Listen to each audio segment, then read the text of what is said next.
నీ వశమయ్యున్న ప్రాణాత్మదేహమును పరిశుద్ధపరచుటయే నీకిష్టమాయెను.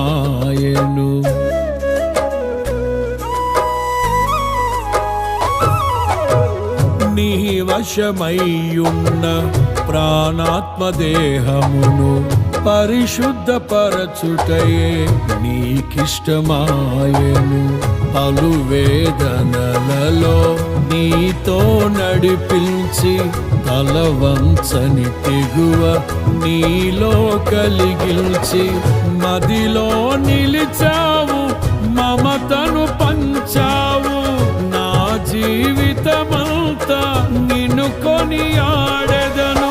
ఎంతగా కీర్తించినా నీ రుణమునే నే తీర్చగలనా? ఇదే కదా నీలో పరవశం.